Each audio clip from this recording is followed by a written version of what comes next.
আপনি যদি সারাক্ষণ চিন্তা করতে থাকেন যদি ওই জিনিসটা থাকতো তাহলে আমি সুখী হতাম, যদি অমুক সমস্যাটা চলে যেত, ওই মানুষটা আমার জীবন দুর্বিষহ করে তুলেছে, যদি সে একটা বাসের ধাক্কা খেত আমার জীবনটা কত ভালো হয়ে যেত। প্রতিবার বাস দেখলে আমি এই দোয়া করি।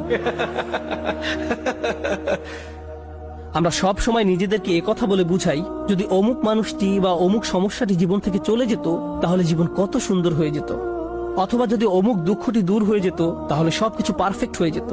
যদি মানুষের পরিবর্তন হতো, যদি পরিস্থিতির পরিবর্তন হতো, যদি পরিবেশের পরিবর্তন হতো, আমরা এভাবে ভাবতে থাকি সবকিছুর পরিবর্তন হলে জীবন সুন্দর হয়ে যেত, তাহলে আমাকে আর দুর্বল থাকতে হতো না।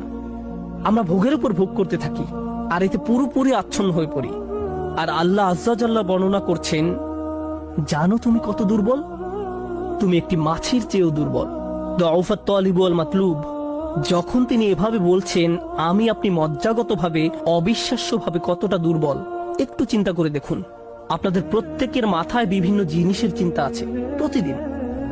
আমরা এখন রোজা রাখছি, নামাজ পড়ছি, আর আলহামদুলিল্লাহ নামাজ পড়ার সময় আমরা মনোযোগ ধরে রাখার চেষ্টা করি, কিন্তু এর বাইরে আপনার মাথায় কোন চিন্তা ঘুরঘুর করে? আপনি কি নিয়ে উদ্বিগ্ন থাকেন? আপনি কি নিয়ে চিন্তা করেন? কোন চিন্তাটি আপনার মাথায় সারাক্ষণ ঘুরতে থাকে? কোন জিনিসটির ব্যাপারে ভাবেন এটা যদি থাকতো, আর কোন জিনিসটির ব্যাপারে ভাবেন যদি এটা না থাকতো? কারোর জন্য অসুস্থতা, কারোর জন্য ডিপ্রেশন, কারোর জন্য দুঃখ, কারোর জন্য হয়তো কোনো ব্যক্তি। কেউ কেউ ভাবেন যদি ওই মানুষটা আমার ব্যাপারে খুশি হতো। তারা অন্য একজনকে খুশি করার চিন্তায় মশগুল থাকেন। যদি আমার বাবা আমার উপর খুশি থাকতেন তাহলে আমি সুখী হতাম।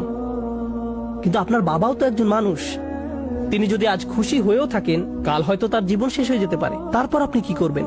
এরপর আপনি কোথায় দাঁড়াবেন? সুতরাং আমি আর আপনি এভাবে এসব জিনিসের পেছনে ছুটতে থাকি। আর এর পরের আয়াতে আল্লাহ আজ্জা জাল্লা বলেন, মা কদারুল্লাহ হাক্কা কদরিহি, তারা আল্লাহকে যথাযথ মর্যাদা দেয় না। ইন্নাল্লাহ কাউইয়ুন আজিজ, নিশ্চয়ই আল্লাহ শক্তিধর, মহাপরাক্রমশালী। তুমি দুর্বল কিন্তু আল্লাহ সর্বশক্তিমান। তিনি আরো বলেন, তোমরা আল্লাহকে যথাযথ মর্যাদা প্রদান করনি। জানেন তিনি আমাকে আপনাকে কি বলছেন? তিনি বলছেন তোমরা বিভিন্ন জিনিসের পেছনে ছুটবে, তোমরা বিভিন্ন মানুষের পেছনে ছুটবে, তোমরা এই দুনিয়ার যত কিছুর পেছনেই ছুটো না কেন এর প্রতিটি জিনিসের একদিন সমাপ্তি হবে। এর প্রতিটি জিনিস দুর্বল। এই কারণে তুমিও দুর্বল হয়ে পড়েছো। এই জন্য তুমি বারবার দুঃখ ভারাক্রান্ত হয়ে পড়ছো। ফলশ্রুতিতে তুমি বারবার ক্ষতির সম্মুখীন হচ্ছ। কিন্তু শেষবারের মতো যখন তুমি এই সিদ্ধান্ত গ্রহণ করবে তোমার যত চাওয়া পাওয়া আছে তার মাঝে সবচেয়ে বড় চাওয়া পাওয়া হলো তোমার মালিককে খুশি করা, যখন তুমি সবকিছুর উপরে আল্লাহর সন্তুষ্টিকে প্রাধান্য দাও, যখন তুমি সত্যিকার অর্থে তোমার অন্তর থেকে এটা করতে পারবে, একমাত্র তখনই, যেহেতু তিনি শক্তিধর। জানেন আল্লাহ এইমাত্র আমাদের শেখালেন যখন তুমি দুর্বল কাউকে পেতে চাও তখন তুমিও দুর্বল হয়ে পড়ো, কিন্তু তুমি যদি আল্লাহকে চাও যিনি শক্তিধর এবং মহাপরাক্রমশালী, তাহলে এটা তোমাকে কেমন করে তুলবে? এটা তোমাকেও শক্তিশালী করে তুলবে। আর যখন তুমি শক্তিশালী হয়ে উঠবে জীবনে বিভিন্ন জিনিস আসবে যাবে, কিন্তু তোমার শক্তিমত্তার কোনো কমতি হবে না। যে জিনিসের পেছনে তুমি ছুটছো তা ভেঙে পড়ার কারণে তখন তুমি আর ভেঙে পড়বে না, কারণ তুমি দুনিয়ার এসব তুচ্ছ জিনিসের চেয়েও অনেক অনেক উচ্চ একজনের সন্তুষ্টির অন্বেষণ করছো। আমি বলছি না যে আপনি এই দুনিয়ার কোনো কিছু চাইতে পারবেন না, কিন্তু আয়াতটি আমাদেরকে একটি ব্যাপারে শিক্ষা দিচ্ছে। আমরা যখন এসব পার্থিব বিষয় কামনা করব আমরা বুঝবো যে এগুলো দুর্বল। পার্থিব এসব বিষয় জীবনে আসবে যাবে, কিন্তু আমরা কখনো আল্লাহকে হারাতে পারবো না। লক্ষ্য করুন, মানব জাতির ব্যর্থতা হলো যখন তারা পার্থিব কোনো জিনিস পেতে ব্যর্থ হয় তারা আল্লাহকে ভুলে যায়। তাদের চাওয়া পাওয়ার জিনিসটি না পেলে তারা নামাজ পড়া ছেড়ে দেয়। তারা যা চায় তা যদি না পায় তারা এভাবে বলে, এভাবে দোয়া করার অর্থ কি? তারা যখন তাদের আকাঙ্ক্ষার বস্তুটি পায় না তখন দুঃখ হতাশা একেবারে ভেঙে পড়ে এবং বলে আমি তো আল্লাহর সাথে কথা বলার শক্তিও পাচ্ছি না। এমনটি ঘটার কারণ হলো সমস্যায় পড়ার পূর্বে আল্লাহর সাথে তাদের বন্ধন শক্তিশালী হয়ে ওঠেনি। যদি সে বন্ধনটি আগে থেকেই বর্তমান থাকতো, যেমন মূল যদি শক্তভাবে গাঁথা থাকে তাহলে ঝড় এলে এদিক ওদিক দুলতে থাকে, সম্পূর্ণ ভেঙে পড়ে না, মূলের উপর দাঁড়িয়ে থাকতো। আর ঝড় চলে গেলে আবার ফল দেয়া শুরু করতো। এরকম একটা উপমার কথা কোরআনে অন্যত্র এসেছে, আসলুহা সাবিত ওয়া ফারউহা ফিস সামা।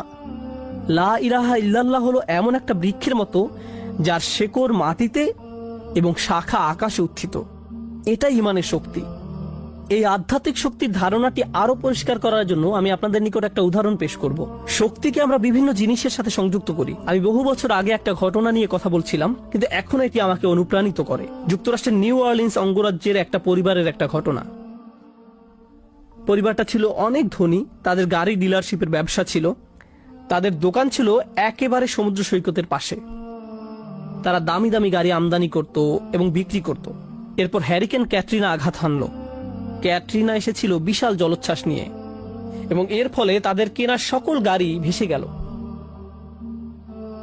একমাত্র লেক্সাস এলএস মডেলের একটা গাড়ি বর্তমান ছিল এবং পরিবারটা এই গাড়িতে করেই হ্যারিকেন আক্রান্ত এলাকা থেকে পালিয়েছিল। দুর্যোগ শেষ হওয়ার কয়েক মাস পরে স্টেটের সবকিছু খুলে দেওয়ার পর আমি আবার তাদের সাথে দেখা করতে গিয়েছিলাম। যে পরিবারটি মাসে প্রায় 2 কোটি টাকা আয় করত, তারাই এখন সেই লেক্সাস গাড়িতে করে পিজা ডেলিভারি দিচ্ছে। পরিবারটি এখন এই কাজ করছে। এক ব্যক্তির পিজা দোকানের জন্য তাদেরকে হায়ার করা হয়েছিল। মা বাবা দোকানে পিজা বানাতো আর ছেলে লেক্সাসে করে সেই পিজা ডেলিভারি দিত। আমি যখন এটা দেখলাম, কল্পনা করতে পারেন অন্য কেউ যদি এরকম পরিস্থিতিতে পড়তো, অন্য কোনো মিলিয়নিয়ার যদি এভাবে দেউলিয়া হয়ে যেত, তাদের কি হতো? তারা সম্পূর্ণ হতাশ হয়ে যেত, মদের বোতল হাতে জীবন পার করে দিত। কারণ তারা মনে করত যা তাদের ছিল তাই তাদের শক্তিশালী করেছে। এখন যেহেতু এই সম্পদ হারিয়ে গেছে, আমার পক্ষে আর এই পরিস্থিতি মোকাবেলা করা সম্ভব নয়, এই ধরনের ক্ষতি সহ্য করা সম্ভব নয়। কিন্তু এই পরিবারের ক্ষেত্রে যখন আমি তাদের সাথে দেখা করলাম, সবাই খুবই শান্ত, নির্বিঘ্ন। বাবার অনেক বয়স হয়েছিল।